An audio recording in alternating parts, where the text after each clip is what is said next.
Let's join Heather and our board certified behavior analyst, Alex Grosso, as they talk about this week's high leverage practice.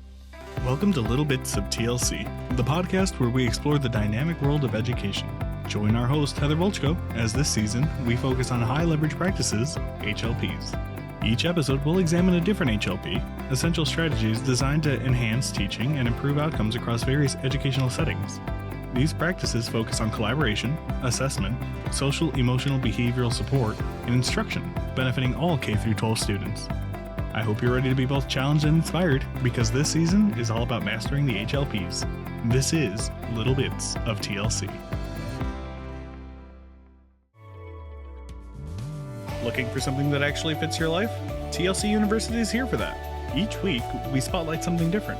A webinar with real-world insights, a hangout-style interview, and a hands-on workshop or a Q&A where we answer your questions. It's flexible, it's self-paced, and most come with CEUs.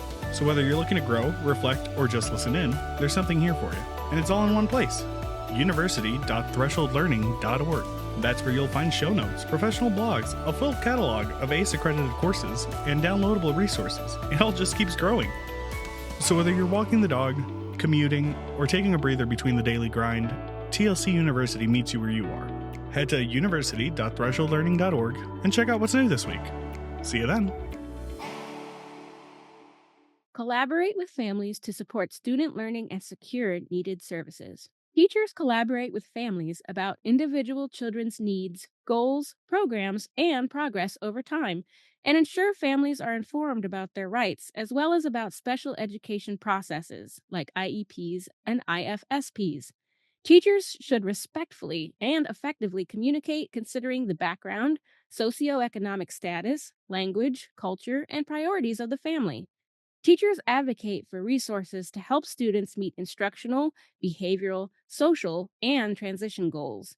In building positive relationships with students, teachers encourage students to self advocate with the goal of fostering self determination over time. Teachers also work with families to self advocate and support their children's learning. This week, we're talking about high leverage practice number 3 collaborate with families to support student learning and secure needed services. And Alex, as a practitioner who has walked both lines of being that direct services as well as now being that oversight piece for you, what does this practice look like? This practice to me, it's multifaceted. It's not just from the practitioner side, just doing your thing and providing that service and helping that member and then piecing out and stopping there. As a practitioner, I feel like you need to make sure that you're doing everything possible to give this member all the services and all the supports that they need in order to be successful. As you know, I come from ABA. You can't just do that with just ABA. ABA can have a big impact on a member's life and you can bring that change, but it just doesn't stop there. When you're in the education setting as a case manager, you got to be there advocating for your member, making sure that all the accommodations that they have on their IEP, making sure that if they have a device that they're using to speak, and making sure that they have that accessible. Because there's been places I've been to where a teacher may see that and they say, oh, he can't have that. It's distracting to the other kids. So it's always about standing up for that, advocating, and then also compromising and figuring out what the middle ground is to make sure that, yes, he may be distracting other students, but that's his voice. So how can we figure out the middle ground here? Okay, let's put over there, away from the other kids. So it's very important to me to just make sure that when my member is wherever they are, whether they're in a school setting, whether they're at home and they're with their parents, making sure that they have everything possible to be successful in life. And it could be making sure they're getting other therapies aside from ABA, making sure they're getting speech, making sure they're getting OT. If they're an older member that's going to be heavily impacted, making sure that we could give them as many of the skills that they need to be independent, but also making sure that, hey, if we ever have to stop providing services, that the parents can handle it, that the parents can pick up the baton that we give them and make sure that they can do everything that we were implementing. And if they're an older member that they're going to need that support later in life, or maybe they might need a PCA with them, making sure that we either meet with that person, teach them, hey, this is what we did with so and so, we want to teach you so that way you make sure you carry that baton and you keep going with it, and also making yourself available even though like my services end at that point, making sure that the family ever needs something, they get outreach to me and be like, hey, this is happening, do you have any advice? Or making sure that you be like, hey, this is what we used to do, I can send you the plan so that way you can have that available. But at the end of the day, I think it's just very important to make sure that we are giving every possible tool, not only to the parents, but also to the teachers that work with their members to just be successful. The success is not only for the member themselves, it's also for those that are in the member's life. And if everyone's successful together, then everyone succeeds together. So as long as I'm giving everyone those tools needed and making sure that I'm doing the most I could possibly can, I think that's like honestly the best way to really support everyone. Every single person that has an interaction with that member, I think that is the best way. Like just making sure that every single tool is available and making sure that everyone is fluent and proficient in using those tools. It's not just a matter of like, hey, I'm going to give you the tool. It's very easy. I've had parents in the past when you show them something and they kind of get the gist of what you're saying, and then you see them implementing it, and you're like, whoa, hang on a second. I love the enthusiasm, but we gotta reel it back a bit because you're kind of missing a few steps there. And then just going back, refining that with them, and then teaching them all the steps so that way when they do implement it, it's nice, smooth, and cohesive. And the members not kind of understanding, like, oh, mom and dad do it like this, but Alex is doing it like that. I don't like how Alex does it, but I like how mom and dad do it. So making sure that we're all on the same page is also very important. Making sure those tools are being used correctly and are same page is the most important thing.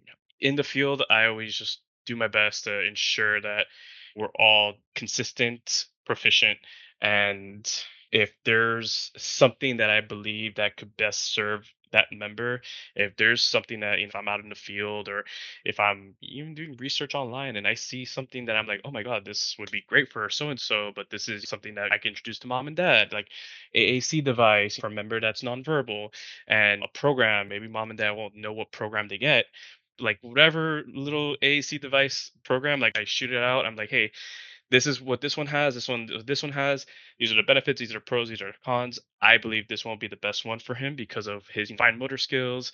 He can easily navigate it, and the idea of it, I think, would overall be perfect for that member. So yeah, I feel like I rambled a lot there, but for the most part, overall, I believe just trying to give everyone anything possible to be successful is the most important thing when servicing and collaborating with so many different people that are a part of that member's life. Well, and I think you're so giving of your time. I mean, every time we talk, you're talking about going above and beyond. And so if that's when you're, providing services through a clinic setting, but then you're also partnering with schools because those individuals are sometimes in the clinic or sometimes in school. And so you're closing those gaps, but you're going above and beyond supporting the needs of the schools as well as in the families who have questions or your service providers who are crossing both realms, right? Like you've always been very giving. And I think now in your current role, being able to also interact within that interdisciplinary setting where now it's so much clearer, so much bigger than ABA. And so the needed services has expanded so much just from like you living between clinic and education to now you're seeing all types of services that are available. So for you, like, how do you navigate collaborating with so many different people from so many different backgrounds, meeting such incredibly diverse needs of all those individuals that are coming through? Like, how do you maintain that through line through which all of those communications can happen? First of all, I accept that I don't know everything and that I am learning as I'm going. Stepping into this role has definitely widened my range. Before, I was just very in my own little silo, ABA, BCBA life, knowing things, but not knowing what more could be done. And now in this role, I now get to collaborate with so many different professions, not just BCBAs, but licensed mental health clinicians, psychologists. I talk a lot with different doctors every day. And it's very eye opening because now it's like, okay, that little patch of knowledge that I had was great. It was awesome. And it was great for what I was doing when it was curated to just that specific demographic and ABA in general. But now I'm not just an APA. Now I'm like kind of in a bigger role that I need to expand my horizons and know a little more. And it's been really great getting to collaborate with these other practitioners who have all this great information that I don't think I've ever would have learned had I been just in the as a clinician and as a BCBA. And I think this is more evident now when I go back to my colleagues from my old clinic and you talk and catch up, and I kind of talk about my role, and I talk about the referrals that I do for these members and things that I believe would be best for these members. And when talking to them, they're just kind of like surprised. They're like, oh wow, I didn't know that was something that we could even suggest or something that a member could even benefit from. Sometimes the existence of some of these things are so like out of our purview because we're just so focused and zeroed in on, I guess, the basics of it all. And it's been very eye opening. And it's just like, I feel like it's helped me become such a much better clinician because I'm able to really just help members in ways that I didn't think I could help them before. And like you said, I was always very giving before and helping as much as I could, but my new role is just like kind of like open my eyes and been like, oh wait, hang on, like I could do that. Oh, I could do that too. Wait, hang on. Whoa, there's so much more I could do than just what I was doing before. Like what I was doing before was great and it was awesome, but like this is like next level. This is like what I'm being able to do now, how I'm able to like help out these members get the additional services that they could definitely benefit from. It's been awesome. It's been really, really cool. And just learning the different ways that I could support and what I could possibly bring to the table it's been fantastic, honestly. But that's a testament to you and how you see your profession, right? Like, I love that you're saying, well, I'm not afraid to be like, I'm not sure, or I love learning and kind of walking into these new professional interactions eyes wide open, as opposed to feeling, intimidated or lesser than or not equipped for, right? Like, you're approaching this in education, we call that the lifelong learner, right? Like, you're always trying to like figure out what's next and then take what's new and add to what you already have. But I think there's a certain perspective that you have to have as a professional to be able to engage in any interaction in those ways. I'm thinking even like before we started recording, you were sharing some stories about some of your current members who were going through some incredibly traumatic moments in their lives. And to see their moment through those eyes, like that is a gift and that is a skill. Not everybody's just born with it, right? Like some people just have to figure out, how can I choose to see the opportunities or the challenges in light of that person's, experience. So I think for you, I'm really curious to learn, how did you walk into that? Like, have you always just been naturally open-eyed curious, or like did you kind of come into that as part of your professional journey? Oh, I've always been very open to learning whatever I can. I think what's that Socrates quote? Like, I know that I know nothing. Like, I know that I know nothing. Like, I've always understood that I'm always going to know a lot of different things in my life. Like, through my dad, I'm going to learn how cars work because my dad was always a mechanic and always messing with cars. I think he was always kind of like a very big influence in me because I always jokingly say that my dad is a Swiss Army man of a human being because I'm like, hey, how do I fix that? Oh, easy. And then he'll know how to do it. I'm like, how do you know that? But that's just how he's always been. Like, if he didn't know something, he'll figure it out and learn how to do it. And I've always adopted that same trait from him. Like, okay, I don't know how to do it. So I'm either going to ask somebody that does know so that way I can watch them and learn from them, or I'm going to look it up myself, or I'm going to do X, Y, and Z. I'm going to figure it out some way. I'm not just going to sit here and accept that what I'm doing is it. And that's extended in so many different parts of my life. I've always just been like very open to accept that there may be one way of doing things, and back as a practitioner, so there's like a through line to like how to do things. But then BCBA, there's that through line. But then when you meet that member, you're like, but this is individualized. This is individualized. And if you have a lot of cases, you're going to learn. You're going to learn in a lot of different ways. You're going to learn that all these kids, all these members that we serve, they're all going to be different. And if you're not with it, if you're not flexible, and if you're not able to learn as you go, because I always felt that I had a good baseline, but you're always going to keep learning because either the kids are going to teach you something, the families are going to teach you something, the schools are going to teach you something, someone's going to teach you something, whether you want to learn it or not, which is great because I'm always open to that. I'm always open to learning. When I would do my calls to insurances, do my authorization requests for my members, I would sit there sometimes talking to like the peer reviewer for like 2 hours. There's this one particular one that it was specific to one of my clients, and I'll never forget him.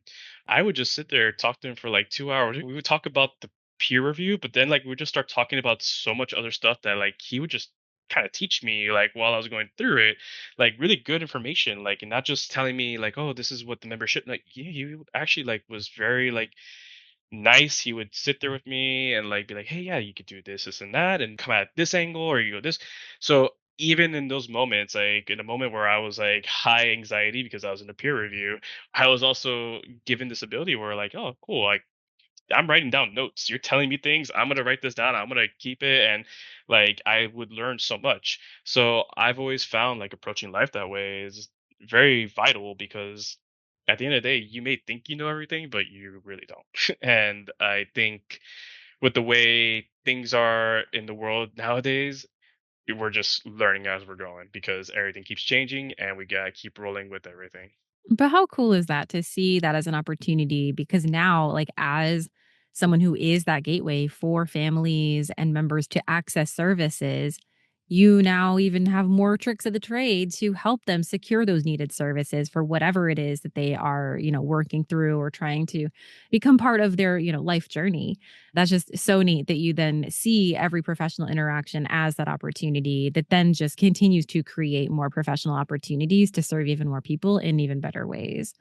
Honestly, I mean, that's the only way to become a better clinician. Like, if you think you know everything, you really don't know anything.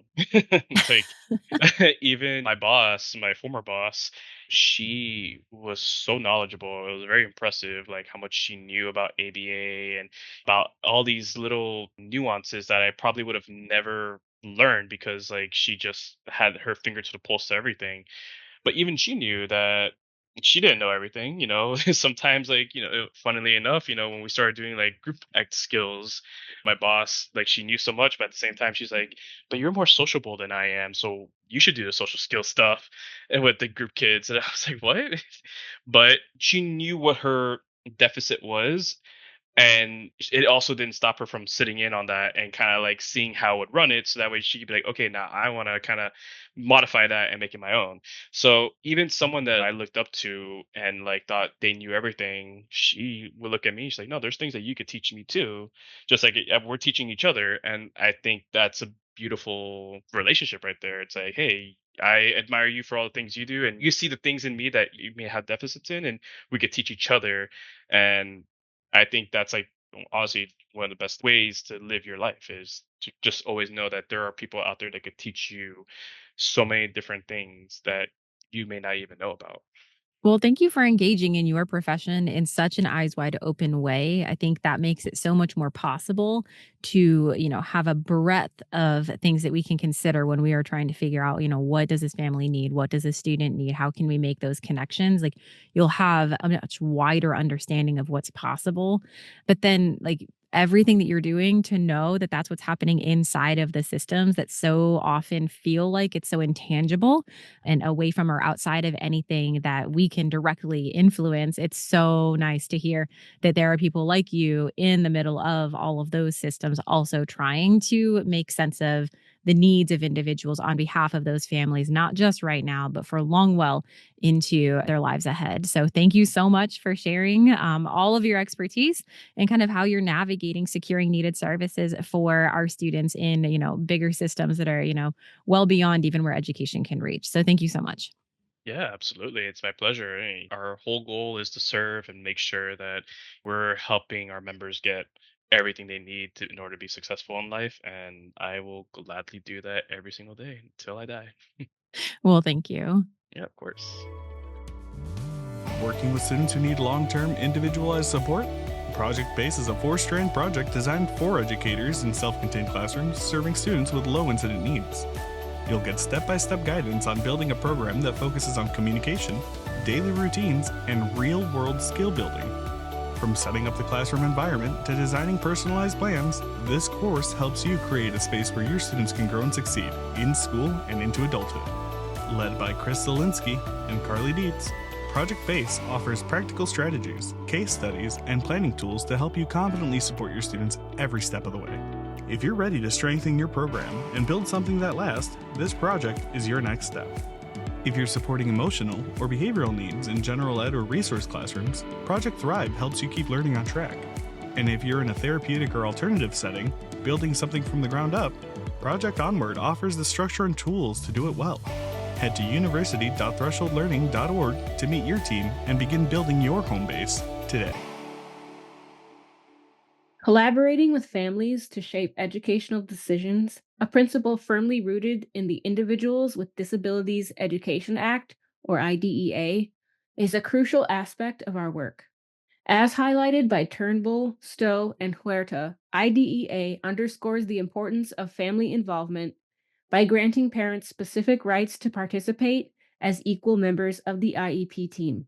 This involvement spans evaluation, placement, and the broader spectrum of special education services. But how do we make this collaboration effective?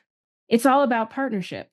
Turnbull and colleagues describe family professional partnerships as a dynamic relationship where families, and not just parents, join forces with professionals. Together, they leverage each other's expertise and resources to make decisions that benefit students directly and support families and educators indirectly. To truly build these collaborative relationships, we need to adhere to 7 key principles of effective partnerships. Communication. Teachers and families should engage in open, honest dialogue using communication methods that suit the family's comfort level. Professional competence. Educators must be highly qualified and continuously strive to grow, setting and communicating high expectations for both students and families. Respect. Treat families with dignity, honor their cultural backgrounds, and affirm their strengths. Commitment. Go beyond the call of duty to be available, consistent, and dedicated to students' success. Equality. Recognize and value each team member's strengths, share power equitably, and focus on a collaborative approach. Advocacy. Work together with families to find the best solutions for students, ensuring that the students' needs are the central focus. Trust. Build and maintain reliability, acting in the student's best interest while sharing your vision and actions transparently with families. Incorporating these principles not only strengthens our partnerships with families, but also enhances the overall educational experience for students. By fostering effective collaboration, we are setting the stage for success in every aspect of our students' educational journeys. The sacred trust between special educators and the families of students with disabilities is vital. This relationship is not just important, it's foundational, and it must be carefully nurtured and protected. Families are often the experts on their children, offering insights that schools simply cannot obtain on their own. To truly understand and support our students, we must ensure that communication between home and school remains open, positive, and respectful. Both the Individuals with Disabilities Education Act, or IDEA, and the Every Student Succeeds Act, ESSA, emphasize the importance of this collaboration. When special educators effectively partner with families, they position themselves to lead productive meetings, HLP2, and work seamlessly with colleagues to implement a strong, individualized education program, or IEP, as in HLP1. This collaboration also plays a crucial role in shaping long and short-term goals, HLP11, and in identifying the supports and practices needed within the social, behavioral, and instructional domains. In essence, when we build and maintain these strong partnerships with families, we not only enrich our understanding of our students, but also enhance our ability to create and execute effective educational plans. This collaborative approach is key to ensuring that every student receives the support they need to thrive. Teachers who effectively collaborate with families promote positive interactions between educators and families and use effective practices for communicating with families. Promote positive interactions between educators and families. Let's talk about what makes a teacher not just effective, but exceptional when it comes to collaborating with families. When teachers excel in these partnerships, they foster positive interactions that benefit both educators and families. Here's how they do it. Open and honest communication. They engage in transparent, honest dialogues with families, choosing communication methods that work best for both sides. This ensures everyone is on the same page. Professional expertise and growth. These teachers are not only highly knowledgeable in their field, but also committed to ongoing professional development. They set and communicate high expectations for both their students and their families. Respect and affirmation.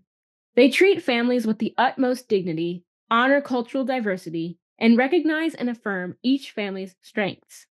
Commitment beyond the basics. They are available, consistent, and willing to go above and beyond what's expected to support their students and families. Shared power and teamwork. They acknowledge the strengths of every team member, share decision making power with families, and focus on collaborative efforts to achieve the best outcomes. Reliability and advocacy. They are dependable, always acting in the best interest of their students, and openly share their vision and actions with families. These practices not only build strong collaborative relationships, but also create a supportive environment where both educators and families work together to ensure the success of every student. Use effective practices for communicating with families. Let's take a look at the effective practices for communicating with families, a crucial element in fostering strong educational partnerships. Here's how you can ensure your communication is impactful and inclusive. Accessible language and format. Always use language and formats that are accessible to the family. This means considering their preferred languages and communication styles to ensure clarity and understanding. Face to face interactions. Engage with families through planned face to face meetings, whether they're formal settings like IEP meetings or informal gatherings such as open houses and school events. These interactions help build personal connections and trust. Written and digital communication. Leverage written and digital channels to keep families informed. This includes sharing updates on school activities, outlining parent and student rights and responsibilities, and providing insights into student progress. Phone calls. Use phone calls as needed to discuss students' strengths, explore supports or resources, and build a more personal rapport with families. Online resources. Make use of course management systems, school websites, and classroom blogs or web pages to share relevant information and resources with families, ensuring they have access to the support they need. By employing these effective communication practices, we can create a more collaborative and supportive environment that benefits both students and their families. But it's not all on teachers to effectively collaborate with the families of their students. Here are some key tips for school leaders to effectively support teachers in their interactions with families from diverse cultural backgrounds. Assess skills and comfort levels. Begin by evaluating teachers' skills and comfort levels when working with families from various cultural backgrounds. Understanding where they stand helps in tailoring support to meet their needs. Provide cultural sensitivity training. Equip educators with the knowledge and specific practices needed for cultural sensitivity. This includes offering instruction on how to navigate and respect cultural differences in their interactions with families. Offer constructive feedback. Regularly provide feedback on teachers' performances in this area. Alongside feedback, offer pointers and opportunities for professional development to address any skills or areas needing improvement. Facilitate observations.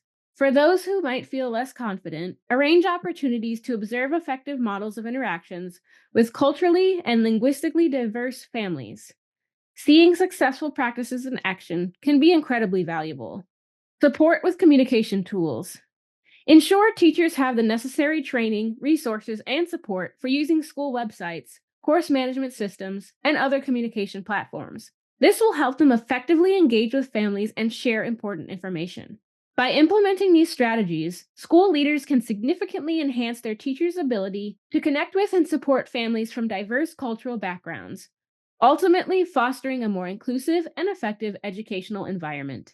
Research consistently shows that when we embrace effective partnership principles, the benefits extend far beyond just improved teacher family relationships and shared decision making. These principles lead to positive outcomes, both at the child level and within families. A well established set of principles guides these successful partnerships, focusing on creating trust through communication, engaging in open, honest dialogues, professional competence, demonstrating expertise and ongoing growth; respect, honoring cultural diversity and valuing each individual; commitment, going above and beyond in support; equality, sharing power and working together collaboratively; and advocacy, focusing on finding the best solutions for students. As we implement these principles, it's crucial to honor and respect cultural diversity and varying communication styles. By doing so, we create a foundation of meaningful and effective collaboration that benefits everyone involved. We hope you enjoyed this week's episode. Join us next week when Heather sits down with board-certified behavior analyst Pat Adkins from our community partner, Logan Community Resources, to talk about our next high-leverage practice. Hey, before you jump back into your busy life, consider dropping a like and follow at Threshold Learning TLC on LinkedIn, Facebook, and Instagram. And if you like our show, share the podcast with your colleagues. A personal recommendation is by far the best way to promote the podcast. Let them know that they can listen on Apple Podcasts, Spotify, or anywhere else that they catch their podcast. Just be sure to leave a rating and review on your favorite platform. You can email us at info@thresholdlearning.org.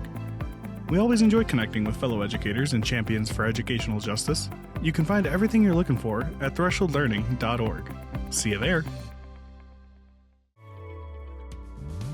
Attention educators pursuing behavior analysis certification and universities preparing them for success.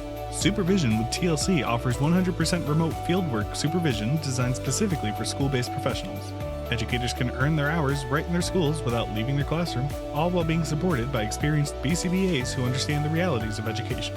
With month-to-month scheduling, affordable rates, and both live video and asynchronous chat, our fieldwork supervision model is designed to fit into your life, not the other way around. We also invite universities to enhance their graduate programs in partnership with our team of practicing school-based BCBAs. Our fieldwork supervision model keeps students on track for certification by helping them connect their practice to all exam domains so that they can confidently pass the exam. Explore more at university.thresholdlearning.org/supervision or email supervision@thresholdlearning.org to connect. Supervision with TLC, where educators grow into behavior analysts.